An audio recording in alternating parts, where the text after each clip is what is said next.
சாரோட டைரக்ஷனில் படும்போது நான் கிளாமர் கிருஷ்ணமூர்த்திட்ட அசிஸ்டன்ட் பிஆர்ஓ இருந்தேன். பொழுது விடிஞ்சாச்சு, வெள்ளைப்புறா ஒன்றுன்னு நிறைய படம் நான் பண்ணிகிட்டு இருக்கும்போது என்னோட வேலையை பார்த்து செண்பகமே செண்பகமே படத்தில் வந்து என்னை பிஆர்ஓவாக வேலை கொடுத்து பண்ணார். அதுக்கப்புறம் என்னோட வளர்ச்சியில் கோழி கூதெல்லாம் பண்ணிகிட்டு இருக்கும்போது இண்டிவிஜுவலாக 91 ஒரு படம் எடுக்க வந்தோம். ராமராஜனை வச்சு. ராமராஜன் வந்து என்னை ப்ரொடியூசர் ஆக்கி விட்டார். நான் 2 ஃப்ரெண்டுங்களுக்காண்டி கால்ஷீட் கேட்டு போனேன். கால்ஷீட் கொடுத்தா என்ன வந்து பிஆர்ஓ பண்ணுவேன்னு. இல்லை நீங்கள் விஜயமுரளியை பார்ட்னராக சேர்த்துங்க, நான் டேட்டு தரேன்னாரு ராமராஜன். சரின்னு சொல்லிட்டு அவரை கன்ஃபார்ம் பண்ணிவிட்டு அமர் சாரை போய் பார்த்தேன். அப்போ இளையராஜா சார் மியூசிக் பண்ணால் நல்லாயிருக்கும் சார்னு சொன்னேன். சரி வாப்பாக்கு என்ன பண்ணித்தரேன் அப்படின்னாரு. ஒரு அட்வான்ஸ் எடுத்துகிட்டு ஸ்டில்ஸ் ரவி எல்லாம் கூட்டிட்டு நாங்கள்லாம் போய் கொடுத்தோம் இளையராஜா பிரசாத் லேபில். அதில் வந்து பழங்கள்லாம் வச்சு ஒரு 100 ரூபா கட்டை வச்சு கொடுக்க சொன்னார் ஸ்டில்ஸ் ரவி. அதெல்லாம் எழுதுனா இந்த பணத்தை மட்டும் ராஜா சார் எடுத்துக்கிட்டு இந்த பழம்லாம் ப்ரொடியூசருக்கு தேவைப்படும், நீங்கள் எடுத்துகிட்டு போங்கன்ட்டார் காமெடியாக. அப்புறம் சின்ன ஒரு முரண்பாடு வந்துருச்சு ராமராஜன் சாருக்கும் ராஜா சாருக்கும். அப்போ என்ன ஆயிடுச்சுன்னா, இல்லை நீங்கள் அப்புறம் தேவா மியூசிக் போட்டுக்கலாம் அப்படின்னு ராமராஜன் சொன்னார். அப்போ மனசுக்கேற்ற மகராசா படம் நல்லா ஓடிட்டு இருந்தது. உடனே அமர் சார்கிட்ட சொன்னேன், சார் இது மாதிரி என்ன சார் இப்படி ஆகுதுன்னு சொன்னேன். அப்போ உட்லண்ட்ஸில் இருந்தார். அப்போ சொன்னார், சரி என்ன பண்ணலான்னாரு. இல்லை சார் நாங்கள் அடுத்த படம் பண்ணும்போது மியூசிக் டைரக்டராக ராஜா சாரை போட்டு இந்த பணத்தை யூஸ் பண்ணிக்கிறோன்னே. இங்கே வான்னார் பக்கத்தில் கூப்பிட்டு, என்ன நீ அவ்வளோ பெரிய கோடீஸ்வரனா அப்படின்னார் அவர். அடுத்த படத்துக்கு இப்போ அட்வான்ஸ் கொடுக்குற அளவுக்கு நீ வேணாம், அண்ணங்கிட்ட அட்வான்ஸ் பண்ணால் திரும்பி வராது, நீ வா நான் உனக்கு வாங்கி தரேன், இந்த படத்துக்கு யூஸ் பண்ணிக்கன்னு சொல்லி முதல்ல அட்வான்ஸை திருப்பி எனக்கு கொடுத்து மறுபடியும் ப்ரொடியூசர் ஆக்கினது இவர் தான். அந்த மெல்துலாளி படத்தில் ஒரு டெக்னீஷியன் வந்து கதிரேசனாக எங்கூட வேலை செஞ்சவர். அதான் தெரியும் அவருக்கு அந்த என்ன நடந்ததுன்ட்டு. ஸோ அது மாதிரி வந்து அந்த காலத்தில் இந்த கிட்டத்தட்ட 30-40 வருஷமாக சார் கூட நான் ட்ராவல் பண்ணிகிட்ருக்கிறேன். எப்பயுமே ஒரு ஃபோன் பண்ணால் அது ரெஸ்பான்சிபிளாக பதில் கொடுக்கறதில்ல சினிமாவில் கொஞ்சம் பேர் தான். அதில் ஏவிஎம் சரவணன், அபிராமி ராமநாதன், அடுத்ததாக கங்கையாமரன் சார் தான். நன்றி. இப்போ அவர் வந்து பருந்து படத்தை பற்றியும் அதில் அவர் எப்படி பாடினதை பற்றியும் அதே மாதிரி பாட்டை வந்து இங்கே நமக்கு ஒரு மீடியாவுக்கு முன்னாடி ஒரு 4 வரி பாடியும் காட்டுவார்னு ஒரு அன்பாக கேட்டுக்கிறேன். எல்லாருக்கும் வணக்கம். யாரை பற்றி எல்லாரையும் இன்ட்ரடியூஸ் பண்ணியாச்சு. எல்லோரும் இந்த படத்தில் யார் யார் முக்கியமானவங்களோ எல்லாத்தையும் இன்ட்ரடியூஸ் பண்ணியாச்சு. மறுபடியும் அவங்க பேர் சொல்லி இவங்க தான் அவங்க, இவங்க தான் இவங்க அப்படிப்பட்ட சூழ்நிலையில் இருக்காங்க, அவர் நடிச்சிருக்காரு, இவர் வந்து மியூசிக் பண்ணிருக்காருங்கிறதெல்லாம் சொல்ல தேவையில்லை. எல்லாரையும் உங்களுக்கு ஏற்கனவே அறிமுகமாயிட்டாங்க. எனக்கு ரொம்ப பிடிச்ச விஷயம் என்னென்னா, இந்த சினிமாவுக்கே சம்பந்தமே இல்லாமல் தனியாக இருந்த கலை உலகத்தில் எந்த வித டச்சும் இல்லாமல் இருந்த ஒருவர் நான் எடுக்கணும் படம் எடுக்கணும்னு சொல்லிட்டு என்கிட்ட வந்து கதை சொல்கிறாரு. கதையை கேட்டால் எனக்கு வந்து நல்ல இயல்பாக ரொம்ப அருமையான ஸ்டோரியாக இருந்தது. ஒரு காதலர்களை, ஓடி போன காதல்களை எப்படி வந்து அவங்க காப்பாற்றுறாங்க, என்ன ஆச்சு, அவர் கதையெல்லாம் சொல்லக்கூடாது. அது மாதிரி ஒரு கதையை வந்து சொல்கிறார் அருமைக்குரிய அழகுமலை அவர்கள். நாங்கள் அவங்க ஊர்லேயே ஷூட்டிங் எடுத்திருக்கேன். நான் வந்து யானமலை பக்கத்தில் இருக்கக்கூடிய புத்தக்கடை அந்த பக்கத்துலலாம் இருக்கக்கூடிய ஒரு புதுப்பட்டி என்ற கிராமத்தில் இருக்கிறது. பக்கத்தில் வந்து சக்கரத்தாழ்வார் கோவில் இருக்கும். அந்த கோவிலெல்லாம் நான் பாட்டுகள்லாம் எழுதியிருக்கேன். நிறைய பாட்டு, வில்லு பாட்டுக்காரன், எல்லா படத்துலையுமே அந்த பக்கத்தில் நான் எடுக்கிற ஷூட்டிங்கை ஒவ்வொருத்தருக்குமே கதை வரும்போது அவங்க லொக்கேஷன், வாழ்ந்த லொக்கேஷனாக வந்துடும் அந்த படத்தில். இது இங்கே தானே வாழ்ந்தோம், இங்கே தானே அந்த சம்பவம் நடந்ததுங்கிற மாதிரி அவரும் அதை தேடி வந்திருக்கார். நிஜமாக எனக்கு கதை சொல்லும்போது தெரியாது இவர் தான் டைரக்ட் பண்ண போகிறாருன்னு. கதை சொல்கிறார், நல்லா இருந்தது. அப்போ நீங்கள் ஒரு பாட்டு எழுதி கொடுக்கணும்னால அதனால சொல்லி பாட்டு எழுதி கொடுத்தாச்சு. அந்த தெற்கு பக்க காற்று அப்படிங்கிற பாட்டு. அப்போ ஒன்றும் சேஞ்ச் எல்லாம் ஒன்றும் சொல்ல. மியூசிக் டைரக்டர் அருமையாக பண்ணிருக்கார். அந்த பாட்டை இப்போ ரெக்கார்ட் பண்ணும்போதே எனக்கு அனுப்புனாங்க. ரொம்ப அருமையான ஒரு மியூசிக் பண்ணுறாங்க ஜான்ஜி, எங்கள் இசையமைப்பாளர். அவருக்கு ரொம்ப ரொம்ப நீங்கள் தான் என்ன வம்பா இருக்கு பாருங்க. ரெக்கார்டிங்கில் பார்த்தது அதுக்கப்புறம் எங்கே இப்போ தான் பார்க்குறோம் நம்ம. அது அடிக்கடி தொடர்பு கொள்ளுறவங்க இருக்கட்டும். நீங்கள் எத்தனை படம் பண்ணாலும் அதில் கங்கைமரம் எழுதுனா நல்லா இருக்குன்னு சொல்லிட்டு மறுபடியும் கூப்பிடவே இல்லை நீங்கள். தெற்கு பக்க காத்துங்கிற பாட்டு ரொம்ப அருமையான பாட்டு. நல்லா எல்லாம் டோட்டலாக இன்னைக்கு பார்த்த சாங்ஸ் எல்லாமே ரொம்ப நல்லா இருந்தது, தெளிவாக இருந்தது. மியூசிக்கில் அப்பட்டமாக ரொம்ப அருமையாக உங்கள் மூளைகளை செலுத்தி என்ன வேணுமோ இந்த காலத்துக்கு அதை நீங்கள் பாட்டில் கொடுத்துருக்கீங்க, மியூசிக்கில் கொடுத்துருக்கீங்க, ரீரெக்கார்டிலும் கொடுத்ததா சொல்கிறாங்க. சீக்கிரம் படத்தை பார்த்து அதுக்கு ஒரு ரிசல்ட் சொல்லுவாங்க. நீங்கள் உள்ள மாதிரி ஆட்கள்லாம் வரணும். புதியவர்கள் வரும்போது நீங்கள் உள்ள மாதிரி ஆட்கள்லாம் வரணுங்கிறது எனக்கு மனசில் ஆசை. அதை வந்து கோரியோகிராஃப் பண்ணுறதுக்கு உதவி செய்த நடன மேதையவர்களுக்கு நான் வந்து ரொம்ப ரொம்ப நன்றி சொல்லணும். எல்லா பாட்டுமே ரொம்ப கிளியராக பண்ணிருக்கிறீங்க. அது மிக சிறப்பாக எடுத்த ஒளிப்பதிவாளருக்கு நான் நன்றி சொல்லணும். ஏன்னா வந்து ஷார்ட்ஸ்லாம் அப்படி இருக்குது, நிறைய எடுத்திருப்பீங்க. அதை அழகாக எடிட் பண்ணி எடிட்டருக்கு பாராட்டுகள் சொல்லணும். நிஜமா ரொம்ப நல்லா இருக்குது. உங்கள் ஒர்க்கை அவங்க நல்லா பண்ணிருக்கிறீங்க. ஒரு புதிய படத்திற்கு வரக்கூடிய ஒரு டைரக்டர், தயாரிப்பாளர், நடிகர், அவர் நடிப்பார்னு தெரியாது இருக்குது. அதுக்கப்புறம் தான் தெரிஞ்சது. கொண்டுன்னா ரிலீஸ் பண்ணுறாரு. அப்பா நான் அதுதான் பண்ணிருக்கேன்ப்பான்னாரு. பரவாயில்லப்பா அப்படின்னு பார்த்தா இன்றைக்கி பார்த்தா அவர் வந்து இந்த கிராமத்தில் அந்த பக்கத்தில் யாருமே மற்றவங்க அரசியல் கட்சி சார்பாக தான் நின்று ஜெயிச்சிருக்காங்க. ஒரு கிராமத்தை இந்த இடத்த வந்து இவரை தவிர வேறு யாருமே இல்லை, இவரை மாதிரி உதவி பண்ணுறவங்களுக்கும் போராடுறதுக்கும் வேறு யாருமே இல்லைங்கிற அளவுக்கு ஊரில் துணிச்சலாக வாழ்ந்து கொண்டிருந்த ஒரு மனிதனை இன்னைக்கு வரைக்கும் வச்சுருக்காங்கன்னு சொன்னால் அது அவருடைய ஆற்றல் தான். நிஜமா அந்த பக்கத்தையே கையில் வச்சுருக்காரு. அந்த மாதிரி கோவக்காரன்னு சொன்னாங்க. இன்னும் அவர் கோவத்தை நான் பார்க்கல. எத்தனை பேர் அடி வாங்கினீங்களும் தெரியல. சென்றா என்ன அடி வாங்கி நல்லா இருக்காம்மா? நல்லா அடியா? எப்படி நல்லா கொடுத்தாரம்மா? திருப்தியாக இருந்ததா? ஓகே. ஏங்க எப்படி அடிச்சிங்க கொஞ்சம் காட்டுக்கலாம் கொஞ்சம் ப்ளீஸ். அடிச்சு காட்டுங்க, நாங்கள் பார்க்க நல்லதுங்க. இல்லை நிஜமா. ஓகே கண்ணா, ரொம்ப நன்றிம்மா, ரொம்ப நன்றி. இந்த நிகழ்ச்சி இவங்க 2 பேர் இல்லைன்னா கொஞ்சம் உற்சாகமாக இருந்திருக்குமான்னு தெரியல நமக்கு. இவங்க ரெண்டு பேரும் அவங்க படத்தில் ஆக்ட் பண்ணிருக்காங்க. இல்லைன்னா நான் எம்டியாக இருந்திருப்போம். ஒரு என்டர்டெயின்மெண்ட் இல்லாமல் என்னது ஒரே ட்ரையாக இருக்கு அப்படிங்கிற மாதிரி நினச்சிருப்போம். அது வந்து அவங்க தலைவரி கோலமாக சாரி இந்த காலத்து ஸ்டைலில் வந்துடுறாங்க. அது அந்த காலத்தில் பெண்கள் நல்ல கூந்தலை முடித்து பூ வச்சு அப்படியே அழகாக வச்சு பெரிய பொட்டு வச்சுலாம் வந்த காலங்கள் அது உண்டு. இப்போ குங்குமம் எங்கேயுமே கிடைக்கிறது கிடையாது. இதுக்கு பூ வைக்கிறதுக்கு பூ கடையெல்லாம் ஆடி போய் கிடக்கு. பூவெல்லாம் யாருமே தலையில் பூ வச்சுக்காம தான் சுற்றிட்டுறோம் பெண்கள் எல்லாமே. காலில் கோலம் போட்ட காலமெல்லாம் போச்சு. எல்லாம் கல்ச்சரே மாறி போச்சு அப்படிங்கிறது உண்மையான ஒன்று. பேரரசிட்ட சொல்லணும்னா சமுதாய பிரச்சனைகளே அவங்கங்கே வந்து சொல்லக்கூடியதில் மிக பிடித்தமானவர் நிறைய இருக்குது. பல விஷயங்கள் தயாரிப்பாளர்களுக்கு ஏற்படுகிற கஷ்டம், தியேட்டர் கிடைக்காம அலையிறதுக்கான கஷ்டம் எல்லாமே தெரியும். தயாரிப்பாளர்கள் பேசுனதால் ரொம்ப அற்புதமாக இருந்தது. ஆனால் என்ன பண்ணுறது, தியேட்டர் கிடைக்கிறது எங்கே போய் கேட்குறதுன்னு தெரியல. எப்படி தியேட்டர் அப்ரோச் பண்ணுறதுன்னு தெரியல. புதியவர்கள் வந்தாங்கன்னா அவங்களுக்கு கைடன்ஸ் பண்ணுறதுக்கு நிஜமாக எனக்கு தோன்ற ஒரு ஐடியா என்னன்னு சொன்னால், டைரக்டர்ஸ் யூனியனில் இருக்கீங்க, புது டைரக்டராக வந்திருக்காங்க, புது தயாரிப்பாளர் வந்திருக்காங்க, தயாரிப்பாளர் சங்கமும் இங்கே இருக்குது. அது நடிகர் சங்கத்துக்கு, இப்போ டைரக்டர் யூனியனுக்கு இருக்க, இயக்குனர் சங்கத்துக்கு இருக்கிறவங்களும் இருக்கிறாங்க.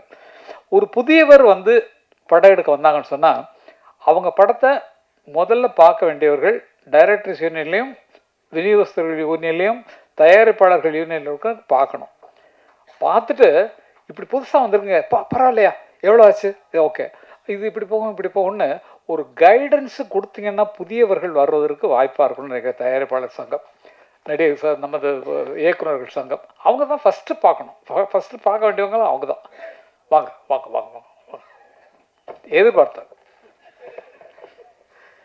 ஆக்சுவலி இது படம் எடுத்து முடிச்சுட்டு பார்க்குறது வேஸ்ட்டு. முன்னாடி படம் எடுக்க முன்னாடியே என்ன கதை பண்ண போகிறோம் அப்படி வந்தாங்கன்னா நாங்கள் இந்த கதையை திரைக்கதை வச்சு ஒரு குரூப் இருக்குல்ல, டிஸ்கஷன் குரூப்புங்கிறது உங்கள் காலத்தோட போச்சு, எங்கள் காலத்தோட போச்சு. இப்போ டிஸ்கஷனுங்கிறது இல்லை, நினச்சதை எடுக்கிறது அன்றைக்கி படமாக போச்சு. அவங்க நினச்சி எடுக்கிறனால தான் இன்றைக்கி படங்கள் தரம் இல்லாமல் வருது. அப்போ யார் வந்தாலும் சரி எங்கள் இயக்குனர் சங்கம் சார்பாக நாங்கள் ஒரு குரூப்பை கூட அனுப்புகிறோம், கதையை சொல்லுங்கள், அவங்க வழி நடத்துவாங்க. அப்போ ஃபஸ்ட்டு அடித்தளம் அஸ்திவாரங்கிறது கதை தான். நீங்கள் கதையை சரி பண்ணால் தான் அதுக்கடுத்து நம்ம கிளைமேக்ஸ் போகிறோம். ஃபஸ்ட்டு பிகினிங்க்கு வரணும். அதனால் எங்கள் இயக்குனர் சங்கம் யார் புதுமுக இயக்குனர் வந்தாலும் உங்களுக்கு கதையை சரிப்படுத்துவதற்கு வந்தாங்கன்னா நாங்கள் ரெடியாக இருக்கோம். ஓகே, இயக்குனர் தயாரிப்பு சங்கமும் இன்றைக்கி வழிநடத்த ரெடியாக இருக்காங்க. ஆரோக்கியமான சினிமா தீ மலரும். அது கொஞ்சம் சிக்கல் கண்ணா. ஏன்னா வந்து உங்கள் டைரக்டர் சீனில் வந்து சொன்னோம்னா புதுசாக படம் எடுக்கிறவங்க அந்த சீனை தூக்கி வச்சுட்டாங்கன்னா நாங்கள்லாம் ஒன்றும் பண்ண முடியாது. ஐயோ அந்த சீன் நல்லா இருக்கையா, அடுத்து நமக்கு வருது, அந்த கேரக்டர் அப்படியே இங்கே வச்சுக்கலாமே அப்படின்னு சொன்னால் பண்ண மாட்டாங்க. சும்மா நான் வேடிக்கைக்காக சொல்கிறேன். எல்லாரும் சுய சிந்தனையில் உள்ளவங்க. ஆனால் ஆமாம்மா நான் தான் சாட்சி. ஏன்னா நல்லா இருந்துச்சுன்னா அந்த படம் லேட்டாக எடுப்பாங்க ஒரு காலையில், அந்த சீன் நல்லா இருந்ததில்ல, அதை தூக்கி அந்த இதை நம்ம மாற்றி பண்ணிவிடுவோம். அவங்க கிராமத்தில் எடுத்தாங்களோ 2 பேர் ஓடினாங்கன்னு நம்ம டவுனில் வச்சுக்கோம் அப்படிங்கிற மாதிரி மாறிடலாம். அதனால் அது சரியாக இருக்குமான்னு கொஞ்சம் யோசிங்க. வேற ஒன்றும் சொல்கிறதுக்கு இல்லை சார், அவ்வளோதான். நிஜமாக சொல்கிறேன், இந்த படத்தை ஃபஸ்ட்டு வந்து அழகுமலை அருமைக்குரிய மூத்த பிள்ளை அவங்க வந்து எடுத்துருக்க இந்த புதிய படத்தை நல்லா எடுத்துக்க, டேக்கிங் சைட்லாம் ரொம்ப நல்லா இருக்குது. ஏன்னா எத்தனை பேர் உதவி செஞ்சதில் அது ரொம்ப குளுமையாக அழகாக வந்திருக்குது. புதுமுகங்கள் நடித்திருக்கிறார்கள்ங்கிறத மட்டும்தான் வச்சுருக்காங்களே தவிர மற்றபடி நம்ம எதிர்பார்ப்பு எல்லாமே அந்த படத்தில் இருக்கும். ஏன்னா கதையை கட்டுக்க கதை நல்லா இருக்குது. ஆகவே இந்த மாதிரி வரக்கூடிய புதிய தயாரிப்பாளர்களுக்கு உதவியாக தயாரிப்பாளர் சங்கம் மூலமாகவே இதை விலைக்கு வாங்கக்கூடிய அளவுக்கு ஆட்கள்லாம் இருக்கிறீங்க. நிஜமா நாங்கள் நீங்களாம் சேர்ந்தீங்கன்னா இந்த மாதிரி படங்களை குறைஞ்ச விலை தான், அவங்க சிக்கனமாக தான் எடுத்துகிறாங்க. இதை எடுத்து வியாபாரம் பண்ணி அதில் வர லாபத்தை நம்ம தயாரிப்பாளர் சங்கத்துக்கு போட்டு புதிய இயக்குநர்கள் உருவாக்கலாம். அது அவங்களும் சரி இவங்களும் சரி எல்லாம் சேர்ந்து.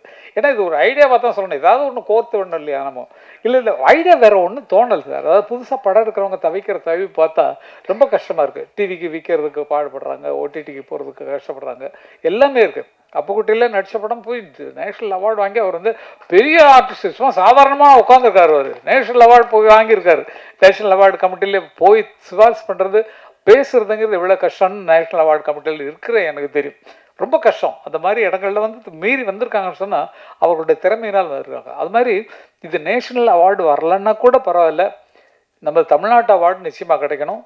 அதேமாரி ஒரு மொழி படம் தான் எடுத்துருக்காங்க, இது தமிழில் மட்டும்தான் எடுத்துருக்காங்க. பல மொழிகள் எடுத்திருந்தால் இங்கே கொஞ்சம் அங்கே கொஞ்சம் போட்டு அவங்களுக்கு செலவு கம்மி தான். அவங்க எடுத்த படமே செலவு கம்மியான படம் தான்.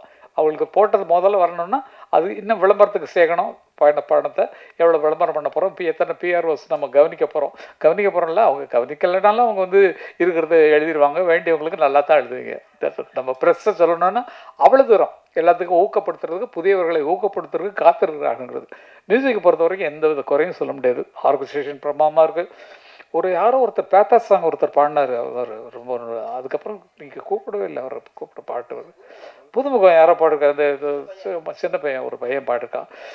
ட்ரெஸ்ஸை பற்றி சொல்கிறார் அவர் வந்து. என்னங்க அவங்கவுங்க எப்போ வயசானவுடனே எப்படிதான் நம்ம வந்து இந்த மாற்றிக்கிறதுங்கிறதுக்காக எல்லாரும் பாடுவாங்க. நான் நினச்சிருந்தா இங்கே பாருங்க, எனக்கு தாடி மட்டும்தான் நினச்சிருக்கு, தலையில் எங்கே நிறைய இருக்கா பார்த்தீங்களா? அப்போ அப்படி வயசில் இருக்கும்போது நான் இப்படி ஹீரோயின்லாம் வரும்போது நான் வந்து ஒரு மாதிரி என்னென்னா தாத்தான்னு சொல்லி கூப்பிட்டாங்கன்னா நான் என்னம்மா பண்ணுறது, ஏம்மா இப்படி பண்ணுறீங்க நீங்கள்? இந்த மாதிரி எல்லாம் திங்க் பண்ணாதீங்க, நல்லா வரட்டும். நீங்களும் சின்ன பிள்ளை தான், என்னை விட ரொம்ப சின்ன பிள்ளைங்க. நிஜமாவே இங்கே இருக்கிறதுலேயே வயசில் மூத்தவன் நான் தான் நினைக்கிறேன். ஆனால் வயசில் இளமையாக தெரிகிறது நான் தான் நினைக்கிறேன். நான் கொஞ்சம் நீங்களா சொல்லுங்கள் சார், நீங்களா சொல்லுங்கள். ஓகே பாருங்க, இதுக்கெல்லாம் இது வேணும். இப்போ வந்து எனக்கு வயசானவனா நடிக்க வச்சிருக்காங்க ஒரு படத்தில். இந்த லெனின் பாண்டியன் அப்படிங்கிற சத்யஜோதி ஃபிலிம்ஸ் நாங்கள்லாம் ஆரம்பத்துலேருந்து ஃப்ரெண்ட்ஸ். அவர் சத்யா மூவிஸில் இருந்துள்ளது எல்லாத்துக்குமே நானும் தியாகராஜனும் நாங்கள் ராம்குமாரும் ரொம்ப திக்கஸ்ட் ஃப்ரெண்ட்ஸு. அவங்க வந்து இந்த நான் நடிக்க போகிற படத்துக்கு வந்து லெனின் பாண்டியன் நடிச்சிட்டு இருக்கிற படம் முடிஞ்சு போச்சு. ரீ ரெக்கார்டிங் பண்ணிட்டாங்க, அண்ணன் மியூசிக் பண்ணி பாட்டெல்லாம் போட்டிருக்காங்க. அதில் வந்து வயசான கேரக்டராக எனக்கு கொடுத்தாங்க, ரொம்ப வயசான மாதிரி கொடுத்தாங்க. ஆமாம், ரொம்ப ரொம்ப ஓல்டு கெட்டப்பில் நடிக்க வேண்டியிருந்தது. அதனால் தலையும் நிறைய வெள்ளையெல்லாம் அடித்து அந்த வெள்ளை தான் இப்படி இருக்குது. நான் எடுத்தேன்னு ஷேவ் பண்ணால் கொஞ்சம் நல்லா இருக்கும். அது மாதிரி இளமையை வந்தோடனே யார் ஜோடின்னு நான் ஏன்னா இது பாரதி ராஜா அண்ணனுக்கு சொன்னப்பட்ட கதை. இந்த கதை என்னோட கேரக்டர், நான் ஆக்ட் பண்ணுற கேரக்டர் வந்து பாரதி ராஜா அண்ணா நடிக்கிறதுக்காக பண்ணுது. அப்போ தான் அவருக்கு உடம்பு சரியில்லாமல் போனதுனால அவரால் நடிக்க முடியலன்னா பாரதி ராஜாவுக்கு அப்புறம் யார் இருக்கா அப்படின்னு திங்க் பண்ண திரையுலகத்தில் என்னை தவிர வேறு யாருமே இல்லை. அந்த வயசில் வேறு யாருமே இல்லை. அதை சொல்கிறீங்க. அவர் அறிவு என்ன, அவர் ஆற்றல் என்ன, ரொம்ப கஷ்டமாக இருக்குது. அவர் இப்போ இருக்கிற மனநிலை பார்த்தா அது ரொம்ப கஷ்டமாக இருக்குது. என்ன பண்ணுறது, அதை யாராலையும் தடுக்க முடியாது. என்ன நடக்குதோ அதை நடக்கிறதை ஏற்றுக்கொண்டு தான் ஆக வேண்டும் அப்படிங்கிறது. ஆறுதல் சொல்லி மாளாது. அந்த மாதிரி சாதனை பண்ணியவர்கள் என்ன அறிமுகப்படுத்தினா பெரிய. இப்போ அடுத்து வர 77வது வருஷம் தான் வந்து 67 வந்து படம் வந்தது, 77 படம் வந்தது 16 வயதில். அதில் வந்து நான் வந்து அது 50வது வருஷம். அண்ணன் 76 அன்னக்கிள்ளியில் வந்தார். அன்னக்கிள்ளியில் தான் அண்ணனுக்கு இன்னைக்கு 50வது வருஷம் ஓடிக்கு. மே 10ஆம் தேதி அது அந்த படத்தினுடைய 50வது ஆண்டு விழா வருது. 77 தான் நானும் பாக்யராஜும் அறிமுகமானோம் திரைப்பட உலகத்துக்கு. அவர் அசிஸ்டன்ட் டைரக்டராக தான் அறிமுகமானார், நான் பாடலாசிரியராக அறிமுகமானேன். ஆனால் 50வது விழா பாக்யராஜ் கொண்டாடிட்டார். அது என்ன கணக்குன்னு தெரியல. இது ஒன்றும் தப்பு இல்லை. ஓகே, அது தெரிஞ்சுக்கிட்டோம் இல்லையா? ஏதோ நல்ல சந்தர்ப்பத்தில் அவர் வந்து யூஸ் பண்ணிட்டார். அதனால் ஆனால் 50 வந்து வயசு ஆகலை அந்த படத்துக்கு வந்து. நாங்கள் அடுத்த வருஷம் தான் 77 கொண்டாட போகிறோம். நான் வயசு இல்லை, படத்துக்கு சொல்கிறேன். படத்தில் அறிமுகமாகி டைட்டிலில் பேர் வச்சது 77 தான் நாங்கள் எங்கள் பேர் வெளியே வந்தது. அப்போ அடுத்த வருஷம் தான் நாங்கள் வர்றது 50. அது பாக்யராஜ் அவர்கள் என்ன காரணத்துக்காக 50 அப்போ நானும் கொண்டாடிருக்கணும் இல்லையா? வேணாம், அது வேண்டாம், நல்லபடியாக அது இருக்கோம், அதுவே பெரிய விஷயம். 50 வருஷம் இருந்திருக்கோம். அதுக்கு முதல்ல ஒரு 5 வருஷம் வந்து நாங்கள் வந்து இப்போ இசைக்கலைஞர்களாக வாழ்ந்துருக்கோம். ஜி.கே. வெங்கடேஷ் மலையாள படங்கள், தெலுங்கு படங்கள் அங்கே ரெக்கார்டிங் நடக்கும்போது கிட்டாரிஸ்டாக இசை கலைஞர்களாக வாழ்ந்தவங்க தான் நாங்கள். அதில் கற்றுக்கிட்டு தான் மேலே மேலே வந்தோம். ஜி.கே. வெங்கடேஷ் அவர்கள் எங்களுக்கு குருநாதர், அவருடைய படங்களுக்கு பண்ணோம். எங்கள் வாத்தியார் வந்து சந்திரலேகாவுக்கு ஜி தன்ராஜ் மாஸ்டர் அவங்க தான் ரீரெக்கார்டிங் பண்ணாங்க. அவங்க வந்து பழைய பாடல்கள்லாம் எடுத்து வெஸ்டர்ன் சாங்காக அப்படி கொண்டு வந்தது ஃபஸ்ட்டு எங்கள் மாஸ்டர் தான், ஜி தன்ராஜ் மாஸ்டர். மல்லிகை பூஜாதி ரோஜா முல்லைப்பூ வேடுமா தொட்டாலும் கைமணக்கும் பூவும் பட்டான ரோஜா பூவும் கதம்பம் வேடுமா தர தர தரரத்தா தத்தா தரதா. இப்படி டிஃப்ரெண்ட்டாக கொடுத்தது சந்திரலேகா ரீரெக்கார்டிங் போய் பாருங்க. சந்திரலேகாவுக்கு ரீரெக்கார்டிங் பண்ணது எங்கள் மாஸ்டர் தான். அப்படி இங்கிலீஷ் படம் பார்த்த மாதிரி இருக்கும் அந்த டைமில் இந்த ஆர்கஸ்ட்ரா வச்சு. அதனால தான் அண்ணன் வந்து இங்கே வெஸ்டர்ன் மியூசிக்கை கற்றுக்கிட்டு இன்றைக்கி உலகமெல்லாம் போற்றக்கூடிய ஒரு பயங்கரமாக சிம்பனி எழுதி உலகமெல்லாம் சுற்றிக்கிட்டு இருக்கோம். எல்லா நாடுகள்லேயும் அவர் சிம்பனி நடக்க போகுது. பண்ணியாச்சு, துபாயில் பண்ணியாச்சு, அமெரிக்காவில் பண்ணியாச்சு, லண்டனில் பண்ணியாச்சு. இந்த மாதிரி உலகம் சுற்றக்கூடிய அளவுக்கு சிந்தனைகளை பெருசாக்கிட்டார் அவர். அவருடைய இப்பெல்லாம் அவரை பார்த்தா ஒரு அண்ணன் தம்பிகிட்ட பேசுகிற மாதிரியே இல்லை. எனக்கு அது நான் மிஸ் ஆகுது. ஏன்னா நான் வந்து இந்த இடத்துல சொல்லி ஆகணும். ஒரு அண்ணன் தம்பி எனக்கு இப்படி பெரிய இளையராஜான்னு ஒரு அண்ணன் இருக்காருன்னு சொன்னால், அவர் இப்போது சமீப காலமாக இப்படி தான் இருக்காரு.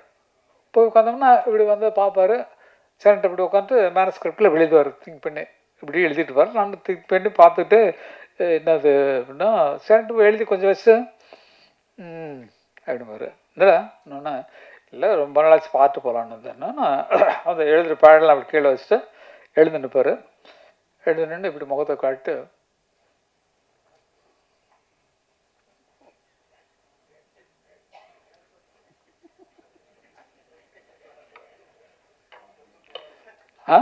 அப்படின்பாரு. அப்போ பார்த்துட்டு இல்லை போடான்னு சொல்கிறியா நீ அப்படின்னு பார்க்க வந்தேன்னு சொன்னால் சுற்றி காட்டு பார்த்துட்டு இல்லை அப்படிங்கிற மாதிரி. இது வந்து சந்தோஷமாக இருந்தது. அண்ணன் வந்து நமக்குள்ள ரெஸ்பாண்ட் பண்ணுறாரு அப்படிங்கிறது. சில நேரங்களில் அவர் பேசலைன்னா ரொம்ப மனசு கஷ்டமாக இருக்கும். அவர் அந்த மாதிரி மாறிட்டார்.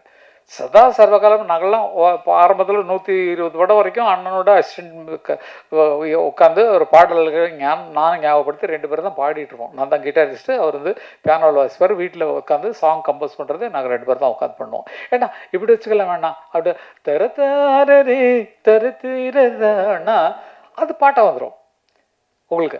அது மாதிரி 2 பேரும் உழைச்சி எங்கள் அண்ணன் இந்த பாவல பிரதர்ஸுங்கிற பேரில் வந்து நாங்கள் கஷ்டப்பட்டு வரணும்னு சொல்லி தான் மனசில் வந்தோம். அதே மாதிரி வளர்ந்தோம். ஆனால் அவர் வந்து எதுலேயுமே மியூசிக்கை தவிர வேறு எதுலேயுமே பற்று இல்லை. சாப்பாடு சரியாக சாப்பிட மாட்டார். காலைல டிஃபன் அவர் கூட சாப்பிட்டார் 2 இட்லி, அவ்வளோதான். மத்தியானம் அவர் கூட வீட்டுக்கு சாப்பிட போனால் சப்புன்றிருக்கும். என்னடா இது உரப்பும் இல்லை உப்பும் இல்லை, என்னென்ன எப்படி என்னென்ன இப்படி என்ன என்ன என்ன பாரு இல்லை, இவ்வளோ கம்மியாக உப்பு சாப்பிட்றது ஒன்றும் இது டேஸ்ட்டே இல்லை. என்ன வேணுமோ போட்டு இந்த பெப்பர் சால்ட் போடுக்கோ, அந்த உப்பு எடுத்து கொட்டிக்கோ, அவ்வளோதான். எது பிடிச்சி அதே சாதம் தானடா அது அப்படிம்பாரு. அவர் தனிமையை யோசித்து நம்ம கேட்டோம்னா அதை கூட அவர் சாதாரணமாக எடுத்துக்கிறார். அளவுக்கு வளர்ந்துருக்காருன்னா அது சதா சர்வகாலமும் இசையை தவிர வேறு ஒன்றுமே. என் நினைவும் கனவும் இசையே, இசை இருந்தால் மரணமேது அவர் எழுதின பாட்டு தான். அந்த பாட்டு மாதிரியே வாழ்ந்துட்டு இருக்காரு நினைக்கும் போது எவ்வளவு பெருமைக்குரிய பிறவி எங்களுக்கு கிடைச்சிருக்கு, எனக்கு கிடைச்சிருக்கு. எனக்கு தான், ஏன்னா எனக்கு அண்ணன் இல்லைன்னா அந்த அறிவு அவருக்கு வந்திருக்குமா? அப்படியா? ஆமா சார், யாரும் கூப்பிடல சார். படம் இட்டு அப்போ ப்ரொடியூசர்கிட்ட சொல்லுங்க சார், கங்கைபுரம் போடுங்க. எதுக்கு அவர் வந்து இவரை போட்டாரு? நான் அவ்வளோ பக்கத்தில் அவங்க அப்பா மாதிரி பக்கத்தில் இருக்க என்னை வந்து மியூசிக் போடல, அவர் இவரே போடல. இல்லை இல்லைப்பா, அதுக்குள்ள நிஜமாவே யாரா இருக்குன்னு ஒரு குறிப்பிட்ட காலம் இருக்கு. இப்போ அண்ணன் பண்ணுற படமெல்லாம் ரஜினி படம் பண்ணுறாரா, இப்போ கமல் படம் பண்ணுறாரா, என்ன படம் பண்ணுறாரு? இல்லை, அவருக்கு கிடைச்சது யார் அவர் விரும்பி போகிறாங்களோ அதை பண்ணுவார். அது ஆர்டிஸ்ட் கேட்குறதில்ல, கதை சொல்லுவாங்க. ஐயா நீங்கள் பண்ணி கொடுத்தா நல்லாயிருக்கும், இப்படி தானே பேசுகிறாங்க. போய் அவர்கிட்ட வேலை கேட்குறதே பயம். கேட்டோன்னா சரி கதை சொல்லுவேன், நான் சரி வாங்க பண்ணிக்கலாம் அப்படின்னு சொல்லிட்டு பாட்டு போட்டாருன்னா பாட்டு ஃபிக்ஸ்டு. வழி நெடுக காட்டு மல்லி வாசம் இப்போ மாறலியே தாரா திரரர தாரரர தரரா திரரர. எவ்வளோ மயக்குது பாருங்க. அந்த மாதிரி இப்போவும் மயக்கக்கூடிய இசை அவர் கைவசம் இருக்கு. ஆனால் அவரை போய் அப்ரோச் பண்ணுறதுக்கு தள்ளி நிற்கிறார், வேற ஒன்றும் கிடையாது. எல்லாருக்கும் ஆசை இருக்குது, அவரோட படம் பண்ணணும்னு ஆசை இருக்குது, போனால் என்ன ஆகுமோ அப்படிங்கிற பயம் இருக்குது. ஆனால் அந்த ஞானம்ங்கிறது இன்னைக்கு வரைக்கும் ஒரு டிராப் கூட குறையில, மேலே ஏறிட்டு தான் போகுது. இப்போ 2வது சிம்பனி எழுதிட்டு இருக்காரு, அது கூடிய சீக்கிரம் ரெக்கார்டிங்க்கு நான் சொல்லியிருக்கேன், நான் இந்த தர நான் ரெக்கார்ட் பண்ண சிம்பனி அங்கே வாசிக்கும் போது நான் வருவேன் அப்படின்ற மாதிரி சொல்லி இப்போவே அட்வான்ஸ் புக்கிங் பண்ணிட்டேன். அது மாதிரி அதெல்லாம் பார்க்கறதுலாம் பெரிய கொடுப்பனை. என்ன மாதிரி கொடுத்து வச்ச ஆட்கள் யாருமே கிடையாது. பாரதி ராஜான்னு ஒருத்தர், அவருக்கு நாடகத்துக்கு நான் பாட்டு ஊரில் எழுதுன காரணத்தினால அவர் திரைப்படத்துக்கு வரும்போது அந்த அண்ணன் டியூன் பண்ணுவாங்க,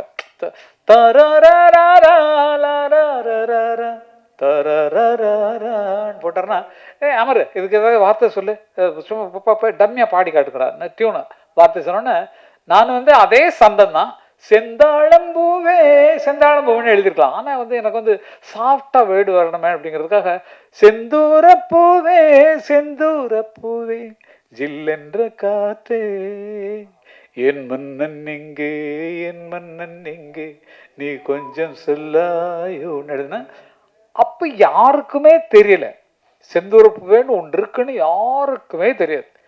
ஜேசுதாஸ் தான் எடா அது எதடா செந்தூரப்பூ எடா உண்டு இது எனக்கு அறியல அப்படின்னாரு. இல்லைங்க, எனக்கு வந்த வார்த்தை தரிசா, அந்த டியூனை கேட்டோன்னே எனக்கு வந்த வார்த்தை, அந்த வார்த்தைன்னா செந்தூரப்பூ அகராதிலே இல்லாத ஒரு பூ. அதை இல்லவே இல்லை, செந்தூரப்பூன்னு ஒரு பூவே கிடையாது. அப்புறம் நான் சொன்னதுக்கப்புறம் தான் அந்த பூ இல்லைன்னு தெரியும். சிவகுமார் என்ன சொல்லுவாங்க, பூவோட பேர் எல்லாம் சொல்லிட்டு வருவாங்க, அதில் செந்தூர் பூ இருக்காது, செந்தூர் பூன்னு ஒரு பூவே இல்லை. அப்படி நான் இல்லாத பூவை எழுதி அதேவே ஒரு டைட்டிலாக வச்சு படம் கூட எடுத்தாங்க, சித்தருப்புன்னு சொல்லிட்டு. எவ்வளோ பெரிய ஞானி பாருங்க, வருங்காலத்தை உடனே சொல்லக்கூடிய ஒரு ஆளாக பிறந்திருக்காங்க பாருங்க. பாருங்க செந்துருக்கம், அது செந்துருக்கம். நான் நினச்சி எழுதுனது அதுதான், கரெக்டாக சொன்னார் ஜி. என்னென்னா செந்துருக்கம்னு வைப்பாங்க.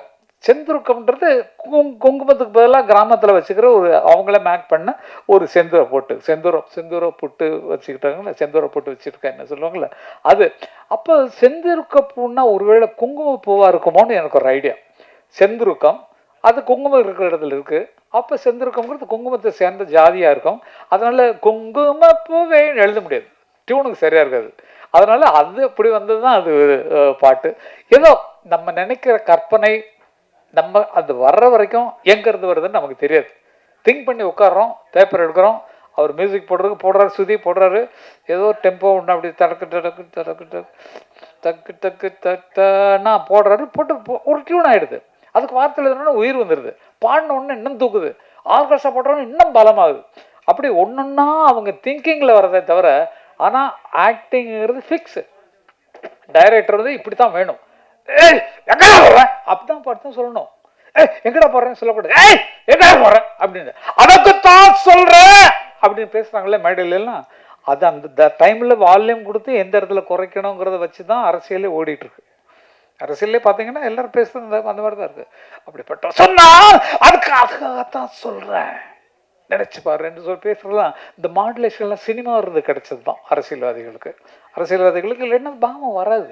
பல பேர் நீங்களே யாரை பற்றி சொல்கிறேன்னு சொல்ல வேண்டாம். இது ஏன்னா எல்லாரும் அப்படித்தான் இருக்கணும். நாங்கள் என்ன செய்யலை நாட்டுக்கு எங்களை மாதிரி அப்படிங்கிற மாதிரிலாம் வரத்தான் செய்யும். அப்போ சினிமா கலைன்னு நடிப்புங்கிறது எல்லா இடத்துலையும் பரவிடுச்சு. அரசியல்லையும் சரி, எல்லா வீட்லேயும் சரி, எல்லா இடங்கள்லையும் இந்த சினிமா பாணியில் வரக்கூடிய டைலாக்ஸு, பாவங்கள் எல்லாமே பழகி போச்சு. அதை சரியாக எடுத்துக்கொண்டது கொடுத்தது தம்பி அழகுமலை அவருடைய பிள்ளைக்கு தான் சொல்லணும். ஏன்னா கிராமத்தில் இருக்க அந்த கதையை கொண்டு வந்தார். கதையை கேட்கும்போது நல்லா இருந்தது. அவர் இன்னும் பார்த்தா நடிச்சிருக்கிறாரு, அதையும் பார்த்தேன். ஆனால் கொஞ்சம் மேக்கப் குறைச்சிருக்கலாம், நீங்கள் கொஞ்சம் மேக்கப் குறைச்சிருக்கலாம். ஏன்னா இயல்பாக இப்போ நான் நடித்த படத்தில் எனக்கு சுத்தமாக மேக்கப் இல்லை. நான் பிளாக்காக இருக்கிறதுக்கு அந்த வெயிலில் அலைஞ்சு ஃபேஸ் இன்னும் கருப்பாக போச்சு. நான் இந்த ரோஜார் சொன்னேன், ஏமா கொஞ்சம் மேக்கப் எனக்கு மேட்ச் ஆகாமா, ஏன் நீங்கள் அழகாக இருக்கிற பொண்ணு தானே, உங்கள் கதைப்படியே அழகாக இருக்கிற பொண்ணை பார்த்து தானே சந்தையில் இருக்கிற பொண்ணு நீங்கள் கல்யாணம் பண்ணுறீங்க, நான் கொஞ்சம் அப்படி இப்படி இருந்தாலும் உனக்கு தப்பு கிடையாது, சும்மா இருக்க அப்படின்னு. சும்மா இருக்கிற நேரத்தில் ரோஜாவோட அரட்டை அடிக்கிறது இருக்க சூப்பராக இருக்கும். பழசெல்லாம் ஞாபகம் வருது. அந்த நாள் ஞாபகம் நெச்சிலே வந்து சும்மா இருக்க அப்படின்னும். ஏம்மா இப்போ தாம்மா உன்னை பார்க்க முடியுது பேச முடியுதுன்னு சொல்லிட்டு கிண்டல் பண்ணி அந்த ஷூட்டிங்கவே ஜாலியாகிறது வேலையாக இருக்கும். பொழுது போகிறதே தெரியாது. அவங்க டைரக்டர் பாவம், அவங்க அடுத்த ஷாட்டுக்கு திங்க் பண்ணிட்டுருப்பாங்க. ஆர்டிஸ்ட் அப்படி தான் இருப்பாங்க. இப்படி நீங்கள் இருந்த மாதிரி தான், நீங்கள் எப்படி இருந்தீங்களோ அது மாதிரி தான் அவங்க இருப்பாங்க. நீங்கள் ஷார்ட்டை முடித்தோன்னே உங்களுக்கு வேலை முடிச்சிடும். நீங்கள் ஜாலியாக மற்றவங்களோட பேசிகிட்டு இருப்பீங்க. ஆனால் அவங்களுக்கு அடுத்த ஷார்ட்டு மேலே ஞாபகம் இருக்கும், அடுத்த டைலாக் மேலே ஞாபகம் இருக்கும், அடுத்த கதைக்கு லிங்க் எப்படி கொண்டு போகிறது, இந்த சீன்லேருந்து கட் பண்ணி எந்த சீனுக்கு போகிறோங்கிற ஐடியாவிலேயே அவங்க ஃபுல் பிக்சரை எடுத்துகிட்டு இருப்பாங்க. ஆக தொழில்முறையாக எடுத்துக்கொண்டு டைரக்டராக புதிதாக மலர்ந்திருக்கக்கூடிய அழகுமலை அவர்களுக்கு அந்த பக்கத்தில் நாங்கள் எடுக்காத இடமே இல்லை. அழகர் மலை, இது அழகுமலை, அது அழகர் மலை. அழகர் மலையில் நாங்கள் கால் படாத இடமே கிடையாது. நிறைய சீன்ஸ் அங்கேயே எடுத்துருப்போம். இந்த மான் சொந்த மானில் வந்து அந்த படியில் இறங்கி வருவாங்களே, அதெல்லாம் அழகர் மலையில் இருந்து மேலே இடங்கள் எங்கே அதை தான் சொல்ல வந்தேனே. ஒவ்வொருத்தர் வாழ்ந்த இடத்துல வர்ற கதை வரும்போது அவங்க ஊர் தான் ஞாபகம் வரும், அவங்க தெருவு தான் ஞாபகம் வரும், அங்கே நடந்த சம்பவங்கள் தான் ஞாபகம் வருங்கிறத இந்த படத்தின் மூலமாக நிரூபிச்சிருக்காங்க. என்னுடைய வேண்டுகோள் என்னென்னா, இந்த மாதிரி புதிய கலைஞர்கள், புதிய தயாரிப்பாளர்கள், புதிய இயக்குநர்கள் ஒன்றாக வரும்போது அவர்களுக்கு ஆதரவு கொடுப்பதற்காக நமது சங்கங்கள் நிச்சயமாக முன்வர வேண்டும். எல்லாருக்கும் வணக்கம். நான் எதிர்பார்க்கல, ஃபஸ்ட்டு நான் தான் பேசுவேன்னு. ரொம்ப சந்தோஷம். ப்ரெஸ், மீடியா, பத்திரிகை அனைவருக்கும் என் நன்றியை தெரிவித்துக் கொள்கிறேன். அதே மாதிரி வந்து மேடையில் வந்து பெரியவங்க, தாய்மார்கள், எல்லாரும் பெரியவங்களாம் வந்து மேடையில் உட்காந்துருக்காங்க. அவங்களுக்கு வந்து என்ன பணிவான வணக்கத்தை தெரிவித்துக் கொள்கிறேன்.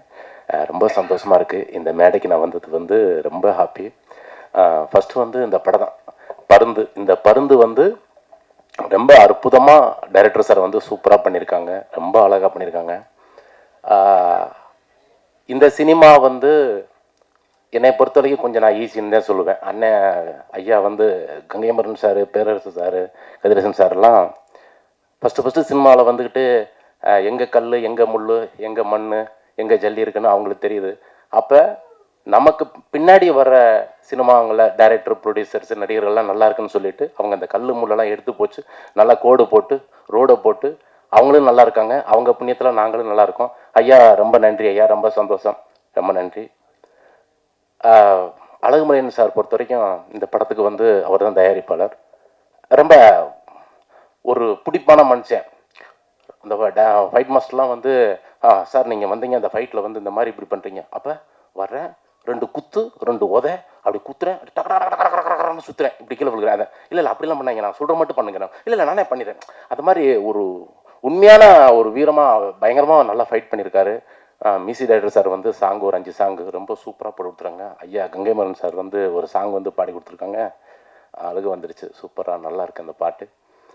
இதில் நடித்த நடிகர் அப்புக்குட்டி அண்ணன், நான், ஹீரோனி எல்லாரும் ரொம்ப சூப்பராக பண்ணியிருக்கோம். படம் வந்து ரொம்ப அற்புதமாக இருக்குது. கம்மிங் சூன் ரிலீஸ் ஆக போகுது. வசந்த் சாருக்கு, கோ டைரக்டர் வசந்த் சாருக்கு வந்து ரொம்ப நன்றி, டைரக்டர் சாருக்கு நன்றி, ப்ரொடியூசர் சாருக்கு வந்து நன்றி. மியூசிக் டைரக்டர் சார் வந்து அண்ணன் விஜயமுருகன் சொன்ன மாதிரி தான் ஒவ்வொரு சீனும் ஒவ்வொரு காட்சியும் வந்து சும்மா மிரட்டி விட்டுருக்காப்புல, மிரட்டி வேறு மாதிரி வச்சுருக்காரு. பிறகு கேமராமேனு காசி விஸ்வநாதன் ரொம்ப அற்புதமாக ஒவ்வொரு ஷாட்டும் வந்து என்னென்னமோ கேமரா வச்சுருக்காரு. கண்ணாடியில் ஒரு கேமரா, சக்கரத்தில் ஒரு கேமரா, அந்த டேஷ்போர்டில் ஒரு கேமரா, அந்த புகை வர்ற இடத்துல கூட ஒரு கேமரா வச்சு ஒரு வேறு மாதிரி ஒரு புது ஃபோட்டோகிராஃபியாக ரொம்ப அழகாக பண்ணியிருக்காங்க. படம் வந்து சூப்பராக வந்திருக்கு, பியூட்டிஃபுல்லு. படம் வந்து மிகப்பெரிய வெற்றி படம், கம்மிங் சூன். இந்த படத்தில் எனக்கு வாய்ப்பு கொடுத்த டைரக்டர் சாருக்கும் ப்ரொடியூசர் சாருக்கும் பெரிய நன்றி, ரொம்ப சந்தோஷம். தேங்க்யூ. எல்லாருக்கும் வணக்கம். பத்திரிகை நண்பர்கள், ஊடக நண்பர்கள் அனைவருக்கும் வணக்கம். மேடையில் அமைந்திருக்கும் கங்கைமரன் ஐயா அவர்களுக்கு இங்கே வாழ்த்து வந்ததுக்கு ரொம்ப சந்தோஷம். ஏன்னா வந்து உங்கள் வாழ்த்தெல்லாம் இவங்களுக்கு கிடைக்கணும். புதுசாக நடிக்கிறவங்க எல்லாருமே நீங்கள் எத்தனையோ நடிகர்களை நடிகைகளை உருவாக்கிறீங்க. அப்படிங்கிறப்ப வந்து இவங்களாம் புதுசாக நடிக்கிறாங்க, நீங்கள் என்கரேஜ் பண்ணும்போது இன்னும் பெரிய லெவலில் அவங்க வர்றதுக்கு வாய்ப்பு நிறையா இருக்குது. அதே மாதிரி பேரரசு அண்ணன், அவர் சொல்லணுன்னா அண்ணனே ஒரு உரிமையாக சொல்கிறோன்னா அந்த பழக்கம் தான். எப்போவுமே வந்து பார்த்தோன்னே ஒரு அன்பாக பழகுறது, சினிமாத்தனம்னு ஒன்று இருக்கும். அது அண்ணன்கிட்ட எப்போவுமே இருந்ததே இல்லை, நாங்கள் பார்த்ததே இல்லை. எப்போவுமே டைரக்ஷன் பண்ணும்போதும் பார்த்ததில்லை, எங்கே பார்த்தாலும் அப்படி ஒரு பார்த்தால ஒரு எளிமையான ஒரு மனிதர்.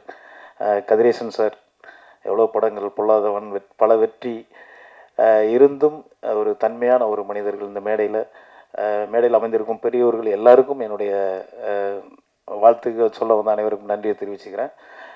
மெயினாக அழகுமலை அண்ணன், மெயினாக அவர் தயாரிப்பாளர் அண்ட் டைரக்ஷன், பெரிய விஷயம். அவருடைய பெரிய கனவுன்னு நினைக்கிறேன் இந்த படம் வந்து. எப்போ பார்த்தாலும் கதையை சொல்லிக்கிட்டே இருந்தார் எங்ககிட்ட. எங்கள் ரோல் தவிர எல்லாமே படத்தில் உள்ள எல்லாமே கேட்டோம்.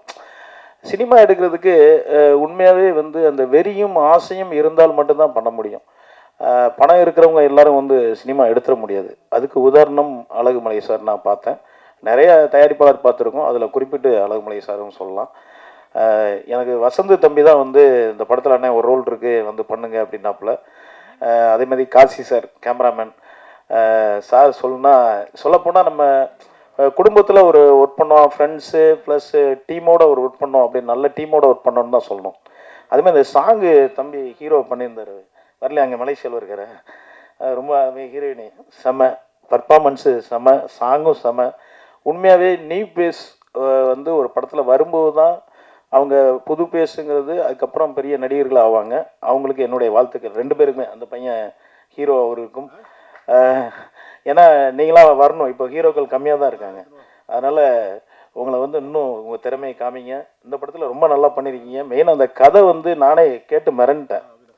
உறவு என்பது எவ்வளோ முக்கியம், உறவுகளை எப்படி காப்பாற்றணுங்கிற ஒரு இம்பார்ட்டன்ட், உறவுங்கிறது தவறிச்சுன்னா என்னென்ன ஆகுங்கிற ஒரு கதையை வந்து உண்மையாகவே தயாரிப்பாளர் வந்து தயாரிச்சிரு அதை துணிஞ்சு வந்து அதை டைரக்ஷன் நம்மளே பண்ணணுங்கிற வெறியோட பண்ணது பெரிய விஷயம். வாழ்த்துக்கள் டீமுக்கு. இந்த ரோல் கொடுத்த எனக்கு இந்த ரோல் கொடுத்ததுக்கு ரொம்ப மகிழ்ச்சி, சந்தோஷம். வாழ்த்துக்கள், நன்றி, தேங்க்யூ.